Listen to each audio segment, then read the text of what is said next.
Hello everyone and welcome to Jurassic Park, or Jurassic World, whichever you prefer.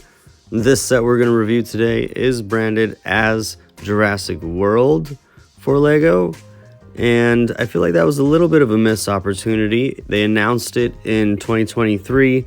I was super excited when they announced this, and I actually did pre-order it, but it didn't come out until the 1st of 2024. And if you didn't know, 2023 was the 30th anniversary of the original Jurassic Park film, and I feel like they could have branded it as a Jurassic Park part of that line instead of Jurassic World, and had the cool 30th anniversary packaging that they had on some of the other Jurassic Park sets that were kind of throwbacks to the original movie back in 2023. So it feels like a little bit of a missed opportunity for LEGO there to hit on that nostalgia. But let's dive in and see just how good this set really is. Jumping right in, this is set number 76964. It does have 577 pieces, so pretty good count. Not too big, not too small, kind of in that sweet spot. The box art is pretty nice as well, even though it doesn't have that 30th anniversary badging. As you can see, it does display really nicely. It's very display worthy, and it has a feel to it like an 18 plus set, even though the box advertises it as 9 plus. And it does use some interesting build techniques that are a little different, kind of keeps you on your toes, but it wasn't anything too complex, so I think it's appropriately aged for that range. Now it does have a small bit of playability and functionality to it, in that the jaw does actuate, allowing you to open and close it and display it in either the opened or closed position. Now I personally like it open more. I think it gives it more of a Jurassic Park kind of scary T-Rex kind of a vibe, but to each their own. Turning it just slightly, we can see a nice side profile of the T-Rex skull, and especially with that mouth open, it really just resonates with that original Jurassic Park and current Jurassic World logo.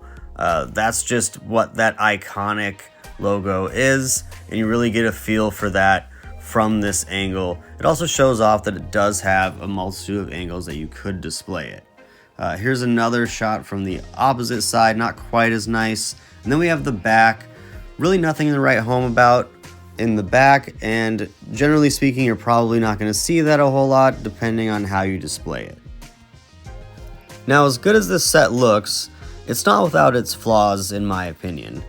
The whole time I was building it, I kept getting the sense that something was missing, and I really feel like that could have been remedied with the addition and inclusion of a minifigure, John Hammond, Dr. Alan Grant, Dr. Ellie Sattler. Any of those core characters from the original movie would have fit right in with this piece.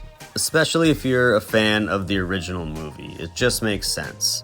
As you can see, I placed another small set from that anniversary line last year next to this one, and you can see how that extra little pop really gives it the finishing touch that it needed all along.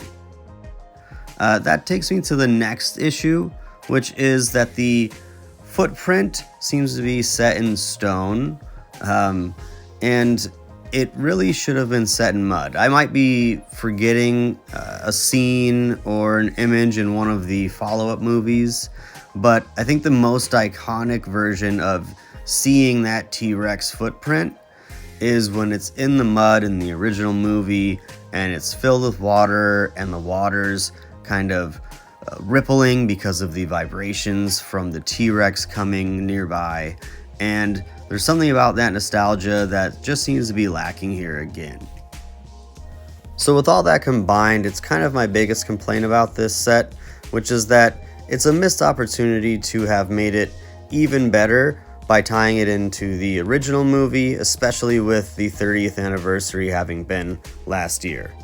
Now, I did want to take a quick second and cut away just to highlight and showcase how great that other build is. You've got the Dilophosaurus, the Barbasol can with all the embryos in it.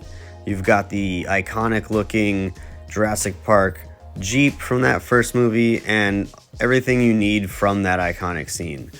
You've got Nedry with the black venom on his face. It's a really great looking minifigure, and I think if you can pick this up, you should. I've seen it for $16 in a lot of places still, and I highly recommend it.